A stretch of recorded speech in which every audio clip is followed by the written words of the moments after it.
Өргөжлүүлээд үзэгч та бүхэнд бид сурвалжлагыг өгөх гэж байна. За энэ сурвалжлагаараа бид Улсын номын сангад дээр бэлтгэсэн сурвалжлага байна. Улсын номын санд бол маш олон мянган ном байдаг. Түүнийг зорж очиж уншдаг залуусын өдөр бүр нэмэгдэж байгаа. Энэ удаа бид Улсын номын сангаас бүх уншигчдад ээлтэй орчин бүрдүүлсэн талаарх сурвалжлагыг хүргэж байна. Боловсролтой хөрөнгө оруулалт хийж цагийг үр бүтээлтэй өнгөрүүлэх боломжтой газруудын нэг бол номын сан. Номын сан нь төрөлжсөн сан хөмөргөөр уншигчдад шинийг уншиж, судлах боломжийг бүрдүүлэхээс гадна олон нийтэд хүртээмжтэй 5 тухтай орчныг бүрдүүлснээр уншигчийн хэрэгцээг бүрэн хангаж чаддаг. Тэгэхээр шинэ байран дээр маань байгаа 16 төрөлжсөн уншлагын танхим маань ямар онцлогтой юм бэ? Тэгэхээр одоо нөгөө онцлог хэрэгцээтэй иргэд буюу одоо хөгжлийн бэрхшээлтэй иргэдэд зориулсан уншлагын танхим, замаа одоо хүүхд цаатуулах танхим, гэр бүлийн уншлагын танхим, за мини кино театр, за шинжлэх ухааны төрөлцсөн уншлагын танхимууд, тогтмол хэвлэлийн танхимтай. За гэх мэтлэнгийн ийм төрөлцсөн ийм 16 төрөлцсөн уншлагын танхимаар бол үйлчлэг үзүүлж байна. Тэгэхээр ер нь бол хүүхд цаатуулах танхим гэдэг зүйл маань мэдээж одоо эхчүүдэд байнга тулгардаг юм асуудал. Одоо хүүхдээ гаргаад гэртээ байж байгаа тохиолдолд за аль эсвэл нэгээс судалгааны ажил, төсөл гэдэг юм уу бичих шаардлага гарахад бол хүүхдээ ингээд хэрхэн зохицуулах гэдэг асуудал тулгардаг. За энэ тохиолдолд одоо номын сан дээр 2 цаг гэрээтэй ч юм уу те үлдээгээд ингээд бас номын сан дотроо ном материал үзэх боломжоор хангах ийм танхим байж байгаа гэсэн үг. За гэр бүлийн танхим гэдэг маань бол үндсэндээ эцэг эхчүүд хүүхдүүдэд ном унших гэдэг шаардлага бол байнга тавьдаг. Номын сан руу яв гэдэг. Гэтэл өөрсдөө үлгэрлэн дуурайлал үзүүлдэггүй юм тал байдаг.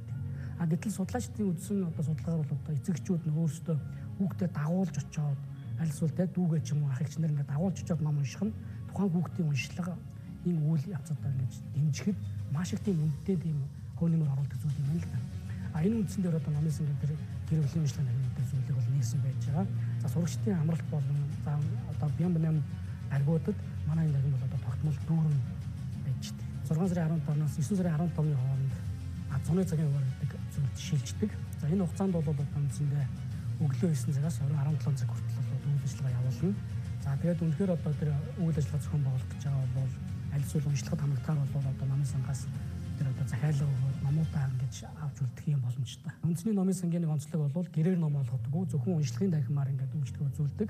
За ингээд жишээлх юм бол одоо 17 цагаас хоошоо үйлчлэгээ аммаар байвал аль эсвэл одоо тэр бүлэг хэсгээр аммаар авах юм бол манай уншлагын хэлтстэй холбогдоод тэрнээс хоошоо тавиулах ч гэдэг юм уу те ийм байдлаар бол үйлчлэгээ ингээд явуулах боломжтой байж байгаа. Монголын үндэсний номын сангийн шин салбар хүүхдүүд гэр бүлгээд тус бүрийнх нь хэрэгцээ шаардлагад нийцсэн уншлагын танхимаас гадна тусгай хэрэгцээд иргэдэд зориулсан танхимтай. Унших, суралцахад зориулагдсан шинэ технологиг нэвтрүүлсэн онцлог хэрэгцээд иргэдийн танхимын талаар номын санчаас тодрууллаа. За уншлагын танхимын онцлог нь гэвэл одоо жишээлбэл 24 инчийн компьютерын дэлгэцэн болохоор зэрэг одоо сул хараатай, хараа муут гэсэн сул хараатай иргэдэд зориулсан компьютер урд доор унших номныхоо юг доороо тавиад дэлгэцээрээ томруулаад скод жижигрүүлээд бүр ингээд өсгийн фонд юугаар томруулаад өнгөтөр яагаад тодруулаад ингэж үзэж болдог тийм дэлгэц байгаа. За энэ ДЗ бичиг сонсогч ном ДЗ бичигч нь болохоор зэрэг харааны бэрхшээлтэй иргэд нь одоо нөгөө дуртай номоо одоо гадаадын уран зохиол, Монголын уран зохиолын номнуудыг одоо эхний ээлжинд 10 ном бичсэн байгаа.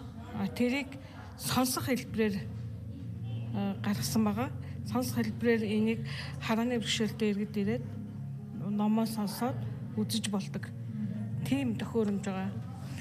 За энэ болохоор зэрэг компьютертэй холбоод тухайн компьютертэй холбоод Braille keyboard буюу тухайн хүн хэлэхэд бичигдээд гарч ирдэг тийм Seka Braille гэдэг захин Braille ном ба. За сая манайх сүүлд хамгийн сүүлд Монголын нууц төвчөө номын одоо номын нээлтийн танхимд тэгээд сул хараатай иргэдэд зориулаад өсгийн фонд нь ердийн номыг бол том хэмжээтэй тэгээ харааны бэрхшээлтэй иргэд үзэхэд нэг Braille-аар хийвэлсэн тийм ном байгаа. Энэ танхимд тулгуур эрхтний бэрхшээлтэй иргэд бас орж ирж номоо үзэж болно. Хэрвээ өөрийн сонирхсан номоо үзэх бол энэ одоо манай танхимд орж ирэхийн тулд автомат тэрэгцэртэй суугаад энэ танхимдаа суугаад номоо уншиж болно. Бусад уншлагын танхимд уншихаар бол лифтээр 9 давхар хүртэлх бүх уншлагын танхимыг чөлөөтэй өөрчилж болдог тэрэгцэртэй. За энэ жижиг кейборд болохоор зэрэг нэг гартай хүний кейборд. Нэг гартай хүний кейбордн дээр одоо нэг гарны бэрхшээлтэй хүн нэг гараараа юм бичгээр бол шивхээр бол чөлөөтэй хийгээд компьютер дээр ажиллаа хийгээд байж болдог. Энэ нь болохоор зэрэг одоо нэг LED гэрэлтэй энэ дээр хуруу заагаа хийгээд тухайн номоо томруулад үзээд томруулж хараад уншиж болдог. Ийм төхөөрөмж байгаа. Энэ нь болохоор зэрэг үсгээр томруулдаг LED томруулагч гэрэл байгаа. Номыг зөвхөн уншаад өнгөрөх биш, уншиж харснаа туршснаар мэдлэг болдог. Тэгвэл энэхүү номын сангийн шинжлэх ухаан, технологи, математик, танин мэдхүй, гар урлагийн чиглэлийн бүтээлч танхим, зохион бүтээх сонирхолтой хүүхдүүдэд зориулагджээ. Тэгэхээр Монгол Улсын үндэсний номын сангийн одоо салбар номын сангийн каталогийн хэсэгт одоо бид бүхэн сууж байна. За мэдээж одоо уншигч номын сангийн сан руу явж ороход хамгийн түрүүнд очдог нэг газар бол каталогийн хэсэг байдаг. Тухайн номын санд ямар ном хадгалагдаж байгаа юм бэ? Би ямар ном олж унших гэж байгаа юм бэ те? За энийгээ олж болдог хамгийн анхны цэг нь бол номын сангийн каталогийн хэсэг гэж. За энэ каталогийн хэсгээр одоо бид бүхэн цаасан каталог, цахим каталог гэсэн ийм хоёр зүйлийг бол бүрдүүлж өгсөн. Одоо энэ бол танхимд одоо уншигч нар чөлөөтэй орж ашиглах боломжтой. Хуучин хаалттай систем буюу номын сан чинь өөрөө явж авчирдаг байсан бол шинэ номын сан дээр бид нэр ном мэдээллийг нээлттэй болон хаалттай гэсэн хоёр тийм холимог системээр зохион байгуулж өгсөн гэж байна. Энэгээр их онцлог уншигч маань өөрөө ороод номоо сонгож авч болно. Зарим тохиолдолд номыг захиалж болно гэсэн. Тэгэхээр нэг уншигчийн одоо хүлээх хугацаа бол харьцангуй ингээ багасаад ирж байна. Энэ баг хүлээлтэх болж байна. За мөн одоо энэ номын сангийн ном материалыг ашиглахаас гадна хувийнхаа одоо материалыг ашиглах, хувийнхаа номыг ашиглах ийм танхимыг бол нээж өгсөн байж байна. За энэ танхим бол одоо нэгдснээс хойш бүтэн жилийн хугацаанд бол байнгын битүү одоо уншигч үйлчлэгчтэй байсан. Дижитал шилжилтийн 90 сунтай нүр тулсан энэ үед үндэсний номын санч мөн хөл нийлүүлэн нэгдсэн каталогтой болжээ. Жишээ нь 21 аймгийн номын сангийн каталогыг нэгтгэснээр уншигч өөрийн хайж байгаа номоо 21 аймгийн аль номын санд нь байгааг харах боломжтой гэсэн юм аа.